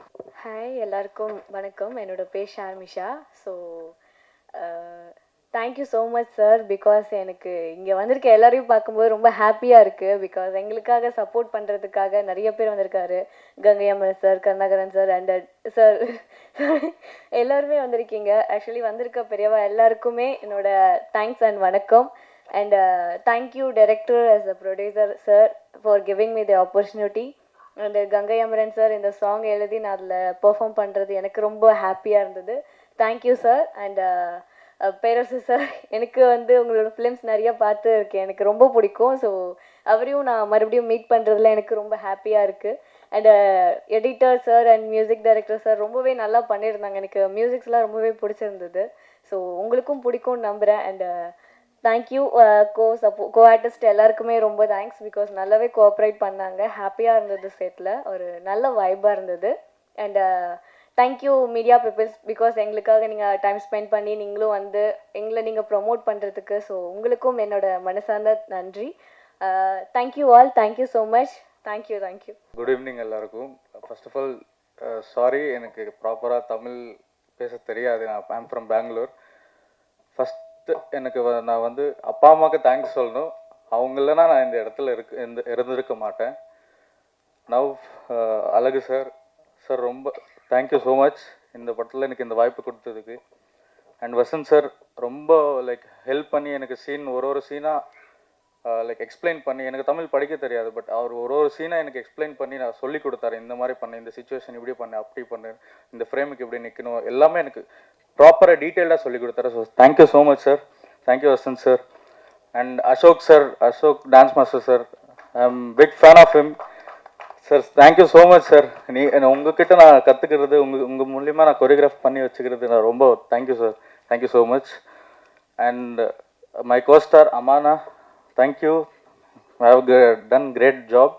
ஸோ பேர் சார், கங்கை அமரன் சார், ரொம்ப thank you. I am not such a big man to speak about you. So thank you so much. Thank you everyone. And one final எனக்கு சப்போர்ட் பண்ண வந்திருக்கிற என் friends Dhanush and Harsha, thank you so much. And my sister, thank you அக்கா. Okay thank you. எல்லோருக்கும் வணக்கம். ஒவ்வொரு பேராக சொல்லிட்டு பேச ஆரம்பித்தா ரொம்ப லேட் ஆகிடும், அதனால் கொஞ்சம் சுருக்கமாக பேசிக்கிறேன். ஆனால் கங்காமரன் வந்ததுமே சீக்கிரம் போகணுன்னு சொன்னாங்க, அதனால் அந்த மீட்டிங் ஆக்சுவலாக ரொம்ப லேட் ஆகிட்டு இருக்கீங்களா? சரி, ஓகே. நான் இந்த படத்தோட தயாரிப்பாளரை சமீபத்தில் தான் நான் பார்த்தேன். ஜஸ்ட் அந்த ரோட்டில், அருணாச்சலம் ரோட்டில் சும்மா வாக்கிங் வந்துட்டு இருக்கும்போது என்னுடைய நண்பருடைய ஹோட்டல் அங்கே இருக்குது, ஆம்பல்னு ஒரு ஹோட்டல், பிரசாத் ஸ்டுடியோக்கு எதிர்த்தால. அங்கே நான் தற்செயலாக அந்த ஓனரை பார்க்க போயிருக்கும்போது அண்ணன் இருந்தார். இருக்கும்போது அண்ணா வணக்கண்ணே அப்படின்னாரு. யாருன்னு எனக்கு தெரியலையண்ணே, இந்த மாதிரி நான் படம் எடுத்திருக்கேண்ணே, கண்டிப்பாக நீங்கள் வரணுண்ணே அப்படின்னாரு. அடுத்த படத்தில் எனக்கு ஒரு கேரக்டர் இருக்கதான் இந்த படத்தில் சொல்லியிருக்காரு. அது அடுத்த படம் எடுக்கும்போது கண்டிப்பாக நிறைவேறும்னு நினைக்கிறேன். அப்போது என்ன பண்ணுறீங்கன்னு கேட்டால், இப்படி புதுப்பட்டிங்கிற ஒரு ஊர் பஞ்சாயத்து தலைவராக நான் ஜெயிச்சிருக்கேன் அப்படின்னாரு. அப்புறம் ஏடிஎம்கேவா திமுகவா எந்த கட்சின்னு கேட்டேன். இல்லைன்னா சுயேட்சைனாரு. எனக்கு கொஞ்சம் ஆச்சரியமாக இருந்துச்சு. இந்த காலத்தில் சுயேட்சையில் ஜெயிச்சு வர்றதுங்கிறது அவ்வளோ ஈஸி இல்லை. இந்த உலகத்திலே ரொம்ப கஷ்டமானதுன்னு பார்த்தீங்கன்னா உண்மையாக வாழ்கிறது தான். அப்படி ஒரு உண்மையாக வாழ்ந்து அவர் ஜெயிச்சு மக்கள் மத்தியில் அப்படி ஒரு பேர் இருந்தாருன்னா அப்படி ஒரு நல்ல மனிதராக தான் இருக்க முடியும். நான் இதுவரைக்கும் எந்த லஞ்சமும் வாங்கலைன்னு சொன்னார். அப்போ நான் சொன்னேன், உங்களுடைய காரில் கட்டியிருக்க கொடியை பார்க்கும்போதே தெரியுது, அப்துல் கலாம் கொடி கட்டியிருந்தார். அதனால் நான் சொன்னேன், உங்கள் காரில் கட்டியிருக்க கொடியே உங்களை உணர்த்துது, நீங்கள் எப்படிப்பட்ட மனிதருங்கிறத, அதனால் நீங்கள் சொல்லி தெரிய வேண்டியதில்லை அப்படின்னு சொன்னேன். இந்த படத்தை அவரே நான் ஆக்சுவலாக அவர் கதை வசனம் ஏதாவது பண்ணிவிட்டு ப்ரொடியூசராக இருப்பார் அப்படின்னு நினச்சி உள்ளே வந்தேன். அப்புறம் நான் வந்து கேட்டேன், டேரக்டர் யார் அப்படின்னா, என்ன அவர் அண்ணன் தான் பண்ணியிருக்காரு. நாங்கள் சரி, நல்ல விஷயந்தான். ஏன்னா இன்றைக்கி புது டேரக்டர்ஸ் நிறைய பேர் ஒரு கோடின்னு பட்ஜெட் ஆகி 2 கோடி 3 கோடின்னு இழுத்து வச்சிடுறாங்க. அது ப்ரொடியூசரே பண்ணதுனால அதை சுருக்கமாக அழகாக கரெக்டாக பண்ணிக்கிட்டாரு. அதனால் அது ஒரு வகைக்கு நல்ல விஷயந்தான். மற்றபடி இந்த படத்தில் உள்ள ட்ரெய்லர் சாங்ஸ் எல்லாம் பார்த்தோம். எனக்கு ஆக்சுவலாக அந்த ட்ரெய்லர் பார்க்கும்போது எனக்கு யாரை வரட்டுறாங்க என்ன கதை எனக்கு அவ்வளோ சரியாக கன்வே பண்ண முடியல. நிச்சயமாக இது ஒரு நல்ல படமாக இருக்கும்னு நம்புகிறேன். கங்கைமரன் அண்ணன், பேரரசன் எல்லாம் இதில் பங்கு கொண்டதுனால நிச்சயமாக இது ஒரு நீட்டான ஒரு மேட்ரு இருக்கும் அப்படின்னு நம்புகிறேன். பேரரசு சார் இப்போ ஆக்ட் பண்ண வந்திருக்காருன்னு சொன்னாங்க, நல்லா இருந்துச்சு. நான் இன்றைக்கி தான் மீசையே எடுத்தேன். நான் அவர் மாதிரி தான் மீசை வச்சுருந்தேன். சரி, அண்ணன் மீசை வச்சு நடிக்க ஆரம்பிச்சா நம்ம மீசை எடுத்துடலான்னு எடுத்துட்டேன். எனக்கு வேற ஒரு புது படத்தில் நடிக்கிறதுனால. அதனால் கங்கைமரன் அண்ணனை பற்றி நிறையா சொல்லலாம். அவர் வாழ்க்கையில் அவருடைய படம் தான் எனக்கு ஒரு திருப்பு முறையாக அமைஞ்சது, கரகாட்டக்காரன்கிற படம். அது வாழ்க்கையில் இன்னைய வரைக்கும் ஒரு கரகாட்டக்காரன் அடிக்கிறதுக்கு ஒரு படம் இருக்கான்னா எனக்கு தெரிஞ்சு இல்லை. அது அவ்வளோ பெரிய வெற்றினா, அது உலகத்திலே மிகப்பெரிய வெற்றி படம். அது தமிழ் சினிமாவில் ஒரு பெரிய ட்ரெண்டு செக்டர் ஏற்படுத்தின படம். அப்படிப்பட்ட அண்ணன் இந்த படத்தில் பங்கு பெற்றது ரொம்ப மகிழ்ச்சியாக இருக்குது. அதே மாதிரி டாக்டர் கருணாகரன் சார், இன்னொரு ஹீரோ இருக்காருன்னா கதிரேசன் சார். அவரும் இப்படி தான் அந்த ப்ரொடியூசர் மாதிரி சுயேட்சையாக நின்று தமிழ் திரைப்பட தயாரிப்பாளர் சங்கத்தில் செக்ரட்டரியாக ஜெயித்தவர். அவரும் ஒரு ஹீரோ தான். அது மாதிரி கமலக்கண்ணன் மிகப்பெரிய ஹீரோ. அவர் ஒரு எம்ஜிஆர் மாதிரி, ஒரு குட்டி எம்ஜிஆர்னு சொல்லலாம். அவர் ஆஃபீஸுக்கு யார் போனாலும் சாப்பாடு, யார் போனாலும் காஃபி டீன்னு கொடுத்து ஒரு விருந்தோம்பல் பண்ணுறதுல ஒரு அற்புதமான ஒரு மனிதர். அவரை மாதிரி ஆட்கள்லாம் பார்க்க முடியாது. அதே மாதிரி ப்ரொடியூசர் அழகுமலை, நான் சொல்லிட்டேன் அவரை பற்றி. பேரரசு சாரை பற்றி, அவரையும் பற்றி நான் பேசணும். ரொம்ப நல்ல மனிதர். அதாவது எல்லாத்துக்கும் ஒரு பிரச்சனைனா வந்துடுவார், அது கரெக்டாக நிற்பார். எனக்கு சமீபத்தில் ஏற்பட்ட ஒரு பிரச்சனை கூட முதல் ஆளாக வந்தது அவர் தான். சினிமாக்காரங்களில் அந்த மாதிரி ஒரு தமிழ் அந்த இயக்க சங்கத்துக்கு பொருளாளராக இருக்கார். அந்த மாதிரி ஆட்கள்லாம் இருக்கணும். அதாவது ஒரு பொதுச்சேவை ஒரு மனசோட பண்ணக்கூடிய அளவில் ஒரு நல்ல மனிதர். அது மாதிரி படத்தில் நடிச்சிருக்க அத்தனை பேருமே நல்லா நடிச்சிருக்காங்கன்னு நினைக்கிறேன். படம் பார்த்தா தான் தெரியும். படம் பார்த்த பிறகு மறுபடியும் இந்த படத்தை பற்றி நிறையா பேசுவோம். ஓகே, வாய்ப்பு கிடைத்ததுக்கு நன்றி. வந்திருக்கும் ப்ரெஸ் மீடியா எல்லாருக்கும் வணக்கம். பருந்து மூவி, இந்த மூவி எனக்கு கொடுத்த இந்த பியூட்டிஃபுல்லான டீமுக்கு என்னோடய ஃபர்ஸ்ட் தேங்க்ஸ். ஏன்னா படம் பார்க்கும்போது அவ்வளோ ஒரு நல்ல விஷயங்கள், நிறைய ப்ளஸஸ், என்னென்ன நடைமுறையில் நடந்துட்டுருக்குது எல்லாமே ஒரு அழகான விதத்தில் எனக்கு சொன்னதுனால தான் என்னால் என் பெஸ்ட்டு கொடுக்க முடிஞ்சுது. அண்ட் அது மட்டும் இல்லாமல் director come producer Alagumalai sir full and full freedom விட்டார் எனக்கு. ஸோ நீ பண்ணுப்பா, உன்னை நம்பி நான் விடுறேன்னு. அந்த நம்பிக்கை என்னை இன்னும் புஷ் பண்ணுச்சு. ஸோ அதனால் அந்த டீமுக்கே நான் ரொம்ப தேங்க்ஸ் சொல்கிறேன். அண்ட் அது மட்டும் இல்லாமல் ஒர்க் பண்ண டெக்னீஷியன்ஸ் எல்லாருமே they gave out their best. எனக்கு என்னை என்னோட லிமிட்ஸ்லேருந்து என்னை புஷ் பண்ணி என்னை இன்னும் மேற்கொண்டு நிறைய ஒர்க் பண்ணலாம் இந்த ப்ராஜெக்ட்லன்ற மாதிரி எல்லாருமே பயங்கரமாக ஒர்க் பண்ணியிருந்தாங்க. Starting from acting, technical editing, எல்லாமே சவுண்ட் எஃபெக்ட்ஸ் எல்லாருமே ரொம்ப அழகாக பண்ணியிருந்தாங்க. ஸோ அதனால் this was a gift from them to me to prove my talent, அந்த மாதிரி இருந்தது. ஸோ ப்ளஸ் என்னோட ஒர்க் பண்ண ஆடியோ டெக்னீஷியன்ஸ் எல்லாருமே, சவுண்ட் இன்ஜினியர்ஸாக இருக்கட்டும். கங்கை அமரன் சார் அவர் உள்ளே வந்துட்டோன்னே எங்கள் எல்லாருக்குமே ரொம்ப சந்தோஷம். ஒரு பெரிய சீனியர், எங்கள் எல்லாருக்கும் ஒரு வழிகாட்டியாக இருந்தவர் இப்போ எங்களுக்கு பாடி கொடுக்குறாரு, எங்களுக்கு லிரிக்ஸ் எழுதி கொடுக்குறாருன்னு ரொம்ப thank you sir, thank you so much. And artist நீங்கள் பார்த்தீங்கன்னா எல்லாரும் தெரியும், எல்லாருமே அவங்கவுங்க they gave out their best. So எல்லாருக்குமே தனித்தனியாக ஒரு தீம் ரெடி பண்ணணும். ஸோ அவங்களுக்கு ஒரு வெயிட்டேஜ் இருக்குது. ஏன்னா வந்திருக்கவங்க யாருமே சிம்பிளான ஆள் இல்லை, எல்லாம் பெரிய பெரிய ஆளுங்க வந்திருக்கிறாங்க. ஸோ எல்லாருக்கும் ஒரு தீம் ரெடி பண்ணி அவங்களுக்கு வேண்டிய அந்த ஹைப், அவங்களுக்கு வேண்டிய அந்த பவர் கொடுக்கறதே எனக்கு ஒரு பெரிய கான்சன்ட்ரேஷனாக போச்சு. அண்ட் ஆல்சோ அதே மாதிரி எல்லாருமே ஒர்க் பண்ணி ஒரு டுகெதர்னஸ், அந்த ஒரு கம்பைன்ட் ஃபோர்ஸ் இருந்ததுனால தான் இவ்வளோ தூரம் எங்களுக்கு இந்த படம் எடுத்துன்னு வர முடிஞ்சிச்சு. So I really have to thank the entire team. So this is பருந்து ஃபேமிலி. எங்களோட படத்தை நாங்கள் உங்ககிட்ட கொடுக்குறோம். கண்டிப்பாக ஆடியன்ஸ் கிட்ட கொண்டு போய் சேருங்க. அண்ட் ப்ரெஸ்ஸஸ் உங்கள் கையில் இந்த படத்தை நாங்கள் கொடுக்குறோம். இதுக்கு ஒரு நல்ல ரிவ்யூ நீங்கள் கொடுத்துட்டு எல்லா மக்களுக்கும் சேர்கிற மாதிரி நீங்கள் பண்ணுங்கள். Thank you so much. I thank my singers and my technicians working in this project. Thank you. எல்லாருக்கும் வணக்கம். First of all, sorry, I'm from Kerala, so எனக்கு நல்லா தமிழ் வராது. So I would like to speak in English. So first of all, I would love to thank my mom. She has supported me through everything that I went through. She believed in me even though when I didn't believe in myself. And thanks to director sir and producer sir for giving me this role. And it is my first movie and I'm so excited. I'm very thankful. I was so happy to see myself in a big screen. And I'm excited to watch movie as like you all guys. And thank you so much. Thanks to everyone for giving me such an amazing role. Thank you to everyone. மேடையில் அமர்ந்திருக்கும் பெரியவர் அனைவருக்கும் வணக்கம். ஏன்னா ஒருத்தராக சொல்ல முடியல, நேரம் கருதி மற்றும் ஊடக நண்பர்கள் அனைவருக்கும் என்னுடைய முதல் கண்ட பணிவான வணக்கம். வந்திருக்க சகோதரிகள், தாய்மார்கள், சகோதரர்கள் அனைவருக்கும் வணக்கம். ஏன்னா இது தம்பி இயக்குனர் வசந்த் சொன்ன மாதிரி தான் எனக்கு ஒரு பெரிய பலம்னா அது தம்பி வசந்தகுமார் தான். ரெண்டாவது காசி விஸ்வநாத அண்ணன் ஏன்னா இவங்க 2 பேரும் இல்லைன்னா இந்த படத்தை நான் எடுத்திருக்க மாட்டேன். ஒன்று. ரெண்டாவது கதை எல்லாருமே நம்ம கிராமத்தில் வாழ்கிற அந்த வாழ்க்கை இயல்புகளை சொல்லணும்னு நான் 2002 ஓடியாந்தேன். எல்லோரும் மூலையும் பைய தூக்கிட்டு சென்னைக்கு ஒரு இடத்துல இருந்து எடுபடி வேலைகள் பார்த்துக்கிருந்தேன் ஒரு 2-3 நாள். அதுக்கு மேலே நம்ம கொஞ்சம் கோவம் பயங்கரமாக வரும். அந்த கோவம் தான் இந்த தூரத்துக்கு வந்தது. இது என்னடா நம்ம ஊரில் பேசாட்டு வயக்காட்டுக்கு வேலைக்கு போகலான்னு சொல்லிட்டு திரும்ப அங்கே ஓடிட்டேன். ஓடி போய் அங்கே உழைப்பால் முன்னுக்கு என்னுடைய தேவையான வாழ்க்கையில் வாழ்ந்துக்கிட்டு இருக்கும்போது இது என்னை தொட்டுக்கிட்டே இருந்துச்சு. இதுக்கு முழுக்க காரணம் கங்கை அமரப்பா தான். என்னென்னா கும்பகரை தங்கையா படம் எடுத்துக்கிருந்தார். எங்கள் ஊர் கல்லந்தேரியில் அவர் படம் போகிற நாடோடி தெண்டல் பாட்டுக்கு அது பூரா அங்கே தான் எடுத்துக்கிருந்தார். அப்போ பள்ளிக்கூடத்தில் அரைக்கால் டவுசரோடு ஒரு பையை தூக்கிட்டு இந்த மாதிரி சினிமா எடுக்கிறாங்கன்னு சொன்னால் பெரிய அரிது எங்கள் கிராமத்தில். அப்போ போனேன், ஒரு 100-150 பேருக்கு போனாங்க, கை கொடுக்கணும்னு பார்க்குறாங்க. யாருமே அவர் கை கொடுக்க முடியல கூட்டத்துக்குள்ளே. நான் குட்டிக்கின்றது மேலே உள்ளே நுழைஞ்சு போனேன். அப்படின்னு ஒரு கையை கொடுத்தாரு. அந்த கை தான் இன்றைக்கி இந்த இடத்துல நிற்கிது. அதுக்கு எங்கள் அப்பா ஆனால் அவருக்கு மறந்துட்டார். நான் யாருன்னே தெரியதில்லை. அப்புறம் இதெல்லாம் முடித்து நான் திரும்ப இந்த சினிமாக்குள்ளே வரணும்னு நினச்சி வரும்பொழுது பாட்டு எழுதிட்டு அப்போ சொன்னேன் இந்த மாதிரி அப்பா தான் பாடணும்னு சொல்லிட்டு. அப்போ போய் கேட்டப்போ ரொம்ப நான் ஒரு புது இயக்குனர், புது பாடல் அதெல்லாம் எதுவுமே கேட்கல. என்னப்பா பாட்டு சொல்லுங்கப்பா எழுதிடுறேன். அதில் மதுரைன்னு சொன்னதுமே அப்பா ரொம்ப உச்சத்துக்கு வந்துட்டார். மதுரைக்கார பிள்ளையா உனக்கு உடனே செஞ்சு கொடுக்குறேன்னு சொல்லிட்டு நான் கேட்ட ஒவ்வொன்றுக்கும் இன்றைக்கி வரைக்கும் மறுக்காமல் செஞ்சுக்கிருக்க கங்கை அமரப்பாவுக்கு ரொம்ப ரொம்ப நன்றி.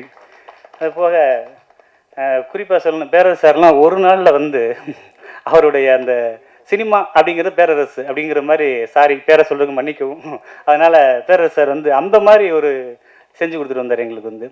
அப்புறம் குறிப்பாக சொல்லணும் பங்காளி சென்றாயன் அவரெல்லாம் எங்களுக்கு சினிமா தெரியாதுல்ல. நெசமலை ஃபஸ்ட் சீனில் போட்டு அடிச்சு விட்டேன் மாடுத்தவணி பஸ் ஸ்டாண்டுக்குள்ளே விட்டு. நெசமலை ஐயா அப்பான்னு கத்துறாப்புல கூப்பிட்டு யோ நெசமலை அடிக்காதியா பைய அடியா அப்படின்னு சொல்லிட்டு ஏன்னா அந்த மாதிரி என்னென்ன தெரியல. அடிங்க சார்னு வசந்த் சொன்னமே அடிக்க ஆரம்பிச்சாச்சு. அந்த மாதிரி பங்காளி கூட ஒரு பெரிய சப்போர்ட்டு. அப்புக்குட்டி அண்ணன் அவருக்கு ரொம்ப சப்போர்ட் ரொம்ப. அப்புறம் அசோக் மாஸ்டர் நான் என்ன நினைக்கிறோமோ அதை அப்படியே கொண்டு விட்டவர் அசோக் மாஸ்டர் அவர் நம்பலை என்ன எவரா பாடல் எழுதினார் அப்படின்னு சொல்லிட்டு ஆனால் நான் அந்த பிடிவாதத்தில் மாறலை. கங்கை அமரப்பா தான் பாடணுங்கிறதுல நான் என்னை ஒத்துக்கு மாறவே இல்லை. வேறு யாரும் பாட வேணான்னு சொல்லிட்டு அது மாதிரி அந்த தெற்கு பக்க காற்று கூட ஒரு சகோதரி அவங்க பாடணும், அவங்க பேர் ஸ்ரீவர்தினி. அவங்க இந்த விஜய் டிவி சேனலில் பார்த்துக்கிருந்தேன். அப்போ அந்த பாட்டு பாடிக்கிருந்தாங்க. அந்த வாய்ஸ் எடுத்து நான் தான் சாருக்கு சொன்னேன், இந்த பாட்டுக்கு இந்த வாய்ஸ் தான் வேணும் அப்படின்னு சொல்லிட்டு. ஏன்னா அது ஒரு 25-30 வருஷமாக சினிமாக்குள்ளே ஒரு 10-12 வயசு மேலே அந்த காதல் மாறலை. ஸோ அதனால் யாரை எங்கே கொண்டு சேர்க்கணும் அப்படிங்கிறது அந்த முடிவு நான் எடுத்ததுனால அதனால தான் தயாரிப்பாளர் ஆனேன். இப்போ நான் ஒரு கதையை கொண்டு ஒருத்தர் போய் சொன்னால் யார் கேட்பா வேட்டி சட்டை கட்டியிருக்கேன் கிராமத்துக்காரன் சொன்னால் யார் கேட்குறது ஸோ இதெல்லாம் தெரிஞ்சுக்கிட்டு தான் நாம் ப்ரொடியூசராக இருந்தால் தான் நாம் நினைக்கிற கதையும் பாடலும் கருத்தும் சொல்ல முடியும் அப்படிங்கிறது. குறிப்பு, நான் கிராமத்தில் ஊராட்சி மன்ற தலைவர் சுயேட்சை தலைவர். மதுரை மாவட்டத்தில் 420 பிரசிடெண்ட்டில் நான் ஒரு ஆள் தான் சுயேட்சை தலைவர். நேர்மை, நான் இருக்கிற மாதிரி இருப்பேன், யாருக்கும் பயப்பட மாட்டேன், உள்ளது உள்ளபடி பேசுவேன், எதை வேணாலும் செய்வேன் அப்படிங்கிற ஒரு கேரக்டர். நேருக்கு நேராக பேசுவேன், யாருக்கும் பயப்படுறது கிடையாது. என்னன்னா நான் உழைச்சி நானே முன்னுக்கு வந்ததுனால எனக்கு அந்த பயம் வரலை. யாரையும் கையை எதிர்பார்த்தா தான் நமக்கு கூச்சம் வரும், பயம் வரும். அதனால தான் அப்படி ஏற்பட்ட அந்த கதைகள் தான் வந்து இன்னும் நிறையா இருக்குது. நான் அந்த மாதிரி எழுதின இது நேச்சுரல் நடந்த 1-2 விஷயங்கள்லாம் இருக்குது கதைகளில் வந்து. அதை அப்படியே கொண்டு வந்து காவியமாக்கியிருக்கேன் வந்து. ஏன்னா அந்த சினிமா இருந்ததுனால அதில் கதையும் கற்பனையும் உண்மையும் சேர்த்து எழுதப்பட்டது தான் அந்த கதை. அனைவருக்கும் மாலை வணக்கம். இனிதே இன்முகத்தோடு நடைபெறும் இந்த நிகழ்ச்சி ஒரு போற்றுதலுக்குரிய நிகழ்ச்சியாகும். அழகுமலை பருந்து என்ற படத்தை தயாரித்து இழக்கி பாடலெல்லாம் அமைத்து ஒரு அற்புதமான இசை நிகழ்ச்சியை இந்த தருணத்திலே நமக்கு கொடுத்திருக்கிறார். பறவை பார்த்திங்கன்னா ரொம்ப உயரத்தில் தான் பறக்கும், அதுக்கு பேர் தான் பருந்து. சில பறவைகள்லாம் வானத்துக்கு முன்னாடியே பறக்கும். அது மாதிரி இந்த படம் ஒரு உயர்ந்த இடத்தை தொடும் என்பதில் எந்தவித ஐயப்பாடும் இல்லை. அதேபோல் தம்பி கூறியது போல் தயாரிப்பாளர் சங்கம் குறும்பட தயாரிப்பாளர்களுக்கு மிக உறுதுணையாக தான் செயல்பட்டு கொண்டிருக்கிறது. காரணம், நானும் திரைப்பட தயாரிப்பாளர் சங்கத்தில் முன்னாள் நியமன செயற்குழு உறுப்பினர் என்ற முறையிலே ஒரு சுயேட்சையாக போட்டிட்டு தயாரிப்பாளர் சங்கத்தில் நல்ல அனுபவங்களை பெற்ற போற்றலுக்குரிய தம்பி கதிரேசன் அவர்கள் இந்த மேடையில் அமர்ந்திருக்கிறார்கள். தம்பி வசந்தகுமார் கூறியதற்கு அவர் பதிலளிப்பார் என்று நான் கருதுகிறேன். அதே போன்று இந்த நிகழ்ச்சிக்கு வருகை தந்திருக்கும் தயாரிப்பாளர் சங்கத்துடைய துணைத் தலைவர் அண்ணன் கமலகண்ணன் அவர்களுக்கும் நியமன செயற்குழு உறுப்பினர் தம்பி ராஜாவுக்கும் இந்த நிகழ்ச்சியை சீரோடும் சிறப்போடும் தலைமையேற்று கொண்டு நடத்தியிருக்கும் இசை குடும்பத்தின் வள்ளல் அண்ணன் கங்கை அமரன் அவர்களுக்கும் அண்ணன் பேரரசு அவர்களுக்கும் இந்த படத்தில் நடித்திருக்கும் அனைத்து நடிகர் நடிகைகளுக்கும் ஒரு முதற்கண் நன்றியை தெரிவித்துக் கொண்டு இந்த படம் சிறப்பாக அமைந்ததற்கும் இந்த திரைப்படத்தை திரையரங்கில் சென்று பார்த்து அனைவரும் இந்த படத்தை வெற்றி பெற செய்ய வேண்டும். அதற்கு உறுதுணையாக பத்திரிகையாளர்களும் தொலைக்காட்சி நண்பர்களும் யூடியூப் சேனல்களும் இதற்கு ஒரு உறுதுணையாக இருந்து சப்போர்ட் செய்து இந்த படம் வெற்றியடைய என்னுடைய வாழ்த்துக்களையும் உங்கள் சார்பாகவும் வாழ்த்துக்களை தெரிவித்துக் கொண்டு வாய்ப்புக்கு நன்றி கூறி விடைபெறுகிறேன். நன்றி, வணக்கம்.